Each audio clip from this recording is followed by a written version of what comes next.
ठोको सलाम ठोको, अरे सुबह शाम ठोको, देखो आया कलंदर, रोको ना खुद को रोको। ठोको सलाम ठोको, अरे सुबह शाम ठोको, देखो आया कलंदर, रोको ना खुद को रोको।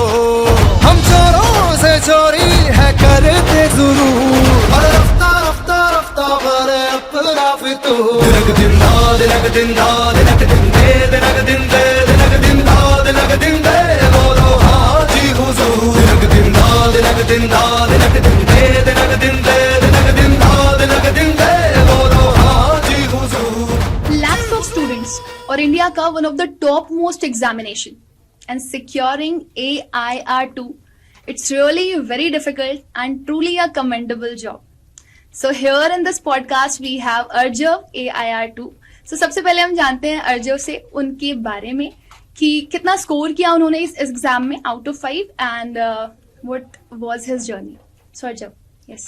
Yes. So my total score was 1210 out of 1250, and the journey was pretty adventurous, exciting, as it was the first competitive exam after class 12th. Yes. So that matters.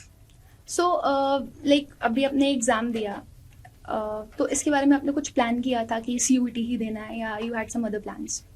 Plan तो CUET का ही था, वही था कि कोई अच्छा due का ही college मिल जाए, क्योंकि ड्यू की मतलब रेप्यूटेशन, प्लेसमेंट वही सुनते हैं हम 11th में जैसी आते हैं कॉमर्स के लिए, तो इसलिए प्लान तो यही था. टेस्ट रिवीजन चलती थी. कौन कौन से सब्जेक्ट्स दिए थे आपने? मेरे पास maths, eco, accounts, BSG and English. अच्छा, और सबसे टफ कौन सा रहा आपके लिए? मतलब कि ये तो मुश्किल था और लास्ट तक लग रहा था कि पता नहीं इसमें क्या होगा, and suddenly got the news AIR2 and खुशी से झूम उठ गया, ठीक है हो गया. सब्जेक्ट तो ये इंग्लिश ही था, क्योंकि उसमें आंसर की जैसे कोई श्योरिटी होती नहीं पैसेज या कुछ की, तो उसमें बहुत टेंशन थी, क्योंकि उसमें ही मैंने छोड़े भी थे कुछ क्वेश्चंस, औरों में तो छोड़े नहीं थे, तो उसकी टेंशन ज्यादा थी इंग्लिश की. ओके, तो इंग्लिश की टेंशन ज्यादा थी, तो कैसे प्रिपेयर किया इंग्लिश आपने?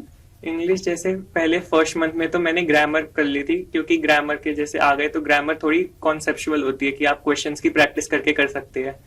फिर जैसी जब 13-14 को फर्स्ट पेपर हुआ, तब जैसे पता चला कि वो कैप का सेक्शन ज्यादा आ रहा है, Advanced तो मैंने फिर वो ग्रामर पे मतलब कम टाइम ही दिया और वो कैप पे दे दिया, क्योंकि ग्रामर जहाँ तक मैचिंग में आ रही थी, तो उसमें तो एक भी आता है तो आप पेयर बना के कर सकते हैं वो, इसलिए. That's nice. अच्छा, अब आप यहाँ तक पहुंचे हो ऑब्वियसली, और फिर आप यू आर सेइंग दैट कि एग्जाम्स खत्म हुए, then I started taking pressure कि अभी CUET एग्जाम है, करना है, तो ऑब्वियसली चीज है like cracking the examination in just 1 month, और वो भी securing AIR2, it's not possible, it's not a one day work, क्योंकि रोम एक दिन में बिल्ड नहीं हुआ था. तो I just want to know कि आपका स्टार्टिंग से जर्नी कैसा रहा है, लाइक मतलब आप स्टार्टिंग से ही स्टूडियोज थे या फिर आपने लेटर ऑन नहीं डेवलप किया कि नहीं अभी ठीक है मेरे को और पढ़ना है, कुछ बेहतर करना है, या फिर कुछ अलग आपका सिनेरियो रहा? हैबिट तो मेन पढ़ने की तब से बन जाती है, जैसे जब स्कूल की प्रिपरेटरी लीव होती है बोर्ड से 1.5 मंथ पहले, तो उसमें पैटर्न मतलब वो कंसिस्टेंसी आ जाती है कि रोज पढ़ने बैठ सकते हैं. तो CUET के लिए भी ऐसा ही था कि जैसे रेगुलर जैसे 2-3 आवर्स पढ़ लिया, उसके बाद फिर 1 आवर का गैप, क्योंकि माइंड को भी थोड़ा चाहिए होता है. Obviously. अगर बार बार पढ़ते रहो तो याद ही नहीं होता कुछ, तो ऐसे था. आर्ट्स क्या रहते थे आपकी पढ़ाई के? आज जैसे मेरे ऐसे फिक्स नहीं थे, मेरा जैसे टारगेट होता था कि जैसे एक दिन में आज एक NCERT ये कंप्लीट करनी है, एक ये मैथ्स के जैसे क्वेश्चंस करने हैं, तो वैसे टारगेट वाइज होता था.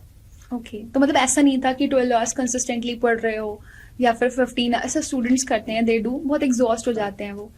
तो आपका मतलब कितना आवर्स रहता था दिन भर का स्टडीज? कुछ फिक्स था या फिर कभी 6 कभी 7 या ज्यादा भी हो जाता था? नहीं, वो फ्लक्चुएट कर रहा था. वो ये होता है कि जैसे आपने पहली बार एक बार पढ़ ली NCERT, अब आप दूसरी बार पढ़ोगे तो आपका टाइम कम ही होगा, बढ़ेगा नहीं. तो वैसे कम होता गया, फिर मतलब लगने भी लगा हाँ जल्दी काम हो रहा है, तो जैसे मैथ्स या इंग्लिश है जो प्रैक्टिकल थोड़े सब्जेक्ट है उनको ज्यादा टाइम मिल पाए, तो वैसे था. अच्छा, what was your biggest motivation? Like obviously हम ना इन्फ्लुएंस होते हैं किसी ना किसी जगह से, चाहे तो वो पीयर्स से हो, अपने फ्रेंड्स वगैरह से, या तो फैमिली का कुछ ना कुछ ऐसा रहता है कि मेरे बेटे को ये करना है, या कुछ ना कुछ ऐसा कनेक्शन, या फिर ऐसा होता है कि स्कूल में कुछ ना कुछ कोई भैया कोई दीदी मिल गया, कोई टीचर मिल गया जो बहुत इन्फ्लुएंस करता है हमको. So what was yours? मेरा तो एक तो फ्रेंड सर्कल मेरा मतलब बहुत अच्छा था कि जैसे स्टूडियस भी था और जब फन या एक्साइटमेंट कुछ करनी है तो उसके लिए भी था। तो एक तो सपोर्ट फ्रेंड से भी अच्छा था, फैमिली का ही बाकी सपोर्ट भी बहुत अच्छा था क्योंकि वो प्रेशर इतना फील नहीं होता जब आप पढ़ने बैठो। और बाकी टीचर्स का भी था, जैसे टीचर्स रेगुलर कहते रहते थे कि आगे के 3 साल मतलब अभी कॉलेज तक की अंडर ग्रेजुएशन के तुम खुद डिसाइड कर सकते हो क्योंकि स्टार्टिंग की स्कूल लाइफ तो पेरेंट्स डिसाइड करते हैं, तो ये तुम्हारे हाथों में होती है। So like जब आपने ऑब्वियसली 10th के बाद मतलब it's like a kind of pressure कि भाई साइंस, मतलब हमारे यहाँ भी होता था। When I was in class 10 तो मैं जब 11th में जा रही थी, मेरे जितने भी भाई बहन थे मोस्टली या तो वो कॉमर्स बैकग्राउंड के या तो फिर they had taken biology. So I had pressure कि साइंस लेनी है, साइंस लेनी है, साइंस लेनी है। सो ऐसा कुछ प्रेशर था आपके ऊपर कि साइंस लेनी है और आपने कॉमर्स ले लिया और फिर सडन ये? नहीं, प्रेशर नहीं था। जैसे मेरा पहले फिक्स ही था कि कॉमर्स साइड में ही जाना है, साइंस साइड का मतलब कभी आइडिया आया नहीं। Okay. बस पहले मेरा गोल अलग था, जैसे पहले सीए या बीकॉम की साइड जाना था, तो अब मेरा माइंडसेट मतलब ई कॉमर्स की तरफ चेंज हो गया। तो That's good. और फिर SRCC एशियाज नंबर 1 कॉलेज तो भाई हर किसी का ड्रीम है वो तो। अच्छा, ऑब्वियस सी चीज़ है कि जब हम प्रिपरेशन टेन्योर में होते हैं तो बहुत सारे अप्स एंड डाउन्स आते हैं लाइफ में, तो आपकी लाइफ में भी रहा होगा। Journey is never easy, everybody talks of success कि भाई आज ये आया टू, बट उसके पीछे के स्ट्रगल्स कोई नहीं जानता है। And when we get this opportunity कि जब हमें लाइक अपने आप को शोकेस करने का मौका मिला है, और ऑब्वियसली बहुत सारे लोग आपको देख रहे होंगे तो they can connect with you because कोई ना कोई ऐसी स्टोरी होती है जो हमें आपसे कनेक्ट करती है और वही हमें इंस्पायर करती है when he can do this, why not I. तो I just want to know कि like throughout your journey, obviously आपने बोला कि आप बहुत स्टूडियस रहे हो, बट कभी ना कभी लाइफ में हमारे कोई ना कोई ऐसा हिट पॉइंट आता है जहां पर हम बहुत टूटते हैं, बहुत बिखरते हैं, फिर हम बोलते हैं नहीं, this is not the ending of life, I have to start again and I won't rush even, लेकिन मैं कुछ ना कुछ तो बड़ा करूंगा अपनी लाइफ में। So what was your motivation during that? मेरे साथ जैसे जब प्रिपरेशन होती है तो मेरे साथ बहुत बार हुआ है कि जैसे कभी बुक्स लेकर बैठो तो मतलब कुछ समझ ही नहीं आता है एक बार पढ़ने पर, जैसे 2-3 बार पढ़ लिया तो तब टेंशन होती थी कि अब कैसे होगा। तो मैं तब ये करता था, जैसे कि अगर रात को बैठा हूँ पढ़ने और मतलब नहीं हो पा रहा तो मैं तब रेस्ट ही कर लेता था, तो मैं फिर सुबह उठ के वही करता था, क्योंकि जब माइंड फ्रेश होता है तब फिर हो जाता है, चीजें ज्यादा समझ आती है। तो मेरी यही स्ट्रैटेजी रहती है कि मान लो अभी नहीं हो रहा तो ये नहीं कि अभी करना है, आप थोड़ी देर रेस्ट ले लो, किसी और टाइम कर लो, बस वो टारगेट कंप्लीट होना चाहिए जो था आज का। जैसे कैलकुलेटिव सब्जेक्ट्स वगैरह होते हैं तो ऑब्वियसली हर स्टूडेंट अलग अलग स्ट्रैटेजी के साथ पढ़ता है, एंड एज यू सेड कि फ्रेश रहते हैं तो हम ज्यादा कंज्यूम कर पाते हैं। सो लाइक कुछ कैलकुलेटिव सब्जेक्ट्स अगर मैं लूँ और कुछ ऐसे सब्जेक्ट जिसमें सिर्फ रोट मेमोराइजेशन करना होता है, तो आप किसको प्रेफर करते थे कि मॉर्निंग में पढ़ो एंड ये वाला टास्क आप इवनिंग में भी कर लोगे, कोई इशू नहीं है? मेरा जो रोट लर्निंग वाले सब्जेक्ट होते थे वो मैं मॉर्निंग में प्रेफर करता था, क्योंकि जैसे अगर आप मान लो एग्जॉस्ट हो गए, टायर्ड हो गए, तो आप तब प्रैक्टिकल पे शिफ्ट हो सकते हो, क्योंकि अब प्रैक्टिकल करने में जैसे अब ऑनलाइन सब कुछ है तो आप ऑनलाइन करो तो आपको एक्साइटमेंट ही होती है, जैसे प्रैक्टिकल करने में बोर नहीं होते। हर मैथ्स के जैसे क्वेश्चन में कुछ नया सीखने को मिला, इंग्लिश की कुछ नई वोकैब हो गई, ऐसे। तो इंग्लिश और मैथ्स मेरे जैसे एंटरटेनिंग सब्जेक्ट्स टाइप थे कि अगर कुछ नया सीखना है, ग्रामर या वो, तो उसमें इतना सोचना नहीं पड़ता क्योंकि वो प्रैक्टिस के है, उसमें कुछ आपको याद तो करना नहीं। तो ये थी मेरी। That's nice. आप मेरे को ये बताओ, लाइक जितने भी स्टूडेंट्स आपको वॉच कर रहे हैं, obviously if they are coming here तो वो कुछ ना कुछ लेकर के जाएंगे आपसे, तो आप जितने भी स्टूडेंट्स जो आपको देख रहे हैं, आप उनको क्या सजेस्ट करना चाहोगे एज ए स्टूडेंट? क्योंकि बहुत मुश्किल होता है to balance 12th with CUET, and कभी कभी स्टूडेंट्स को लगता है ये स्ट्रैटेजी होती है बच्चों की, एग्जाम्स आएंगे तब पढ़ेंगे, एंड फिर क्या होता है वो प्रेशर हैंडल नहीं कर पाते एंड दे फेल। तो what was your strategy and how will you motivate all the students कि अगर वो ये करते हैं as you did and you secured this rank, तो वो अगर ये करते हैं so definitely they will be the next. Schools में बोर्ड्स के लिए तो जैसे मैं भी एग्जाम से पहले पढ़ता था, पर मेरा ये होता था जैसे स्कूल में रेगुलर टेस्ट होते हैं, क्लास टेस्ट, वो सब, तो उन सब टेस्ट के लिए पढ़ो, ये नहीं कि फाइनल बोर्ड्स के लिए, क्योंकि आप उन सब टेस्ट के लिए पढ़ोगे तो आपको एक बार याद करोगे, 2 बार ऐसे करके आपको खुद ही याद हो जाएगा, और राइटिंग स्पीड, वो सब, टाइम मैनेजमेंट भी आ जाएंगे।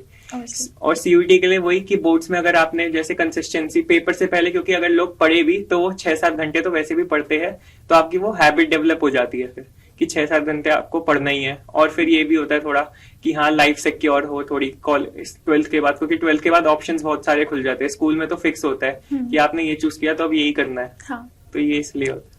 That's good, that's good. अच्छा, CUET अड्डा के बारे में आपको कैसे पता चला? Like you are sitting over here and obviously you must have some connection with CUET Adda, so how did you come to know about this?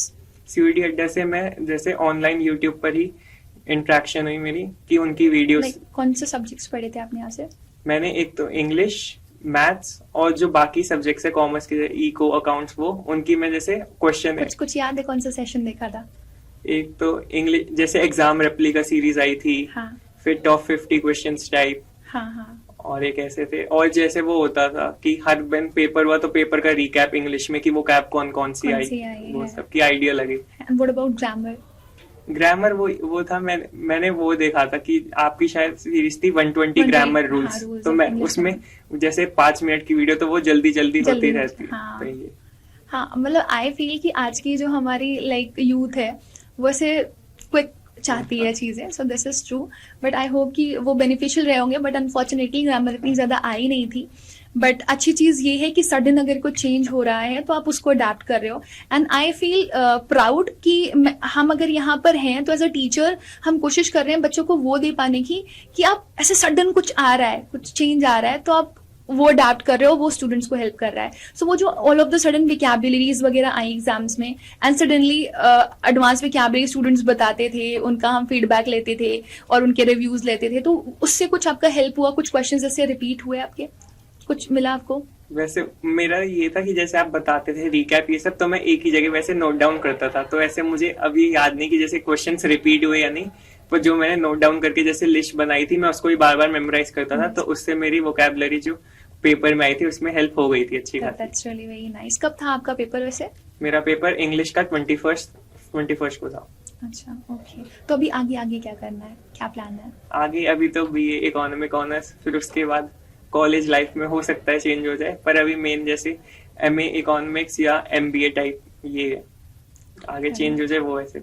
अच्छा, लाइक अभी आपने इको ऑनर्स सोचा है करने के लिए, तो इसके लिए भी कोई इंस्पिरेशन था आपकी, या आपने सडन ऐसे प्लान बना लिया कि you have to do this? Inspiration type नहीं, जैसे हमारे आसपास लोग टीचर्स, उनसे मतलब पता चलता है कि स्कोप है आगे इसका ये सब, तो उससे मेरा मन बना था जैसे कि इसमें आगे बहुत स्कोप भी, और जैसे मेरा मैथ्स में इंटरेस्ट भी ज्यादा अच्छा है तो इसलिए। That's really very nice. अच्छा, आप जिस फैमिली में रहते हो, लाइक कुछ थोड़ा सा बताओगे अपने फैमिली के बारे में, क्योंकि बहुत मैटर करता है हम जिस एनवायरनमेंट में रह रहे हैं। एज यू सेड कि मेरी फ्रेंड्स सर्कल बहुत अच्छी थी, और बोलते हैं कि if you are in a good company you will become a gold, and अगर आप एक बैड कंपनी में रहते हो तो you will become a rotten egg. तो कंपनी बहुत मैटर करती है, लेकिन पहली कंपनी जो हमारी होती है ना, वो हमारी फैमिली होती है। तो आपका फैमिली बैकग्राउंड मुझे बताओ, कैसा रहा, क्या रहा, और कैसे आपको यहाँ से हेल्प मिली? तो मेरी फैमिली में मेरे फादर और ग्रैंड मदर है, तो उनसे तो बहुत सपोर्टिव मिला कि कुछ भी रिसोर्सेज कुछ भी थे, कभी मना नहीं किया। जो चाहिए था रिसोर्स पढ़ने के लिए उसके लिए हमेशा हाँ ही भरी, और सपोर्टिव भी थे कि जैसे कि कोई प्रेशर नहीं था ज्यादा कि जैसे मेंटल ब्रेकडाउन ऐसा कुछ हो जाए पढ़ते हुए टाइप। सो आपकी फैमिली न्यूक्लियर है? Yes. And what about mother? She died. Okay. 2-3 years. Okay, so when it happened, sorry to ask? It was when I was in 9th April. Okay. 7th. Okay, sorry. 7th. Okay, so that's a kind of setback. I also lost my father in 2011. He was suffering with cancer. मतलब obviously बहुत सारी ऐसी चीज़ें होती हैं हमारी life में, setbacks आते हैं, but ठीक है। After your mother, मतलब वो मम्मी का कोई ना कोई तो प्लेस लेता है ऑब्वियसली, या तो फादर लेते हैं। आपने कहा आप अपनी ग्रैंड मदर के साथ रहते हो, so who was the one जिसने आपको उस टेन्योर में संभाला? इंडिविजुअल, एक तो भाई बहन नहीं, आप अकेले हो, तो after your mother who was your biggest support? Was my ताईजी। So she was very supportive. Like she considered me as her own son only. That's really very nice. It's true. और ये लाइफ है, life is very unpredictable, कब क्या कहाँ कैसे हो जाए हमें नहीं पता, बट लाइफ हमें ये भी सिखाती है टू मूव ऑन, और जितनी जल्दी हम ये सीख जाए उतना ही अच्छा है। और गिव अप करना इज नॉट एन ऑप्शन, क्योंकि आई फील कि लाइफ से वन है. I don't know, people talk about reincarnations और रिसरेक्शंस की बात करते हैं, बट आई डोंट नो कि ऐसा कुछ होता भी या नहीं होता है. तो life is one and we have to do something very great.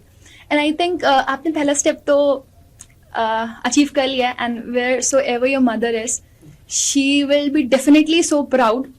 I am pretty sure about this कि आपकी मम्मी आपके ऊपर बहुत प्राउड होंगी और उनकी बहुत सारी ब्लेसिंग्स आपको मिल रही होंगी और मिलती रही हैं. That's why you are here. And I wish कि आप लाइफ में बहुत आगे बहुत कुछ करते रहो. ऐसे ही प्राउड फील करवाओ अपने पेरेंट्स को, स्पेशली योर फादर, कि उनका सर हमेशा गर्व से ऊंचा रहे. एंड आई विश कि आपने जो भी अपनी लाइफ से चाहा है वो आपको मिले. एक last wish, as a wish मैं जानना चाहूंगी, कुछ ऐसा जो आपको लगता है this is something I want, मुझे करना है, and either by hook or crook I will do it, मुझे नहीं पता कैसे. मैं जैसे ये है कि जैसे मेरे फादर कहीं घूमने वैसे इतना जाते नहीं है, तो मेरा है कि मतलब मैं इतना सक्सेसफुल हो जाऊं कि उन्हें जहाँ घूमने जाना है या पूरी फैमिली को जहाँ घूमने जाना है मैं वो अफोर्ड कर पाऊँ. Wow, that's a big thing. Very nice. So I wish कि आपकी ये विश जल्दी पूरी हो. एंड आई जस्ट वांट कि आपके फादर के फेस पर, जो भी आपको फोस्टर कर रहा है, उसके फेस पे सिर्फ आपकी वजह से स्माइल हो. एंड आज हम लोग ये पॉडकास्ट कर रहे हैं और आज से 4 years बाद आई am pretty sure about this कि आप वो पूरा कर रहे हो. इफ यू मैनिफेस्ट समथिंग ना, वो हमने एक डायलॉग सुना ना कि इतनी शिद्दत से तुम्हें पाने की कोशिश, तो वो जर्नी होती है. Because the whole world is working on energy bodies. तो कभी ना कभी हमारे साथ होता है कि जो हम सोचते हैं, जो हम चाहते हैं, वो पूरा हुआ है. कुछ ना कुछ ऐसा लाइफ में हुआ होगा आपके साथ जो आपने बहुत शिद्दत से चाहा होगा और आपको मिला होगा. कुछ ऐसा था लाइफ में? AIR2 विश किया था? नहीं, AIR2 तो विश नहीं किया था, लेकिन बट यू आर हियर. और कुछ लाइक बोर्ड एग्जाम या कुछ और? मेरा मतलब मेन ड्रीम पहले यही था कि SRCC में मतलब हो जाए, वो हाँ, हो तो गया. जा रहे हो. ऐसा नहीं था AIR2 लाके हो, बस ये था कि मेन जो SRCC ड्रीम है कोर्स वो मिल जाए मुझे. बस ठीक है. So will be doing felicitation. And मुझे पता है आपको SRCC तो लाइक इज पहुंच गए हो आप. तो जब हम वापस मिलेंगे फेलिसिटेशन में तो SRCC के बाद ही मिल रहे होंगे. तो एक मैनिफेस्टेशन तो कंप्लीट हो ही चुका है. एंड आई विश कि आपका सेकंड भी जल्दी कंप्लीट हो. एक लास्ट कुछ ऐसा जो आप कहना चाहते हो कैमरे पर, all the peers of yours या फिर जूनियर्स या फिर कुछ पेरेंट्स भी आपको देख रहे होंगे. पेरेंट्स का भी सपोर्ट बहुत मैटर करता है. तो कुछ ऐसा जो आप सबको बोलना चाहते हो, कुछ कहना चाहते हो मन से? मैं सब स्टूडेंट्स को यही कहना चाहूंगा कि आप जिस भी एग्जाम या किसी के लिए भी कर रहे हो तो उसके लिए एक पूरा अपना बेस्ट ट्राई दे दीजिए, क्योंकि उसके बाद जैसे लाइफ एक तरीके से सिक्योर और सेफ हो ही जाती है. और पेरेंट्स के लिए कि स्टूडेंट्स पे ज्यादा जैसे प्रेशर ना डाले स्टडीज उसका, क्योंकि कई बार जैसे CUET में भी हमने या और एग्जामिनेशन होती है तो कई बार ये भी होता है कि स्टूडेंट्स पूरी अपनी तरफ से एफर्ट्स डालते हैं, कुछ जो गलती होती है वो दूसरी साइड से भी होती है, तो ऐसे उनको डिमोटिवेट ना करेगा. Thank you Aarav. I just hope कि ये जो पॉडकास्ट है काफ़ी सारे स्टूडेंट्स के लिए लाइफ चेंजिंग एक्सपीरियंस रहेगा. एंड काफ़ी सारे स्टूडेंट्स आपका ये पॉडकास्ट देख करके मोटिवेटेड फील करेंगे. Thank you.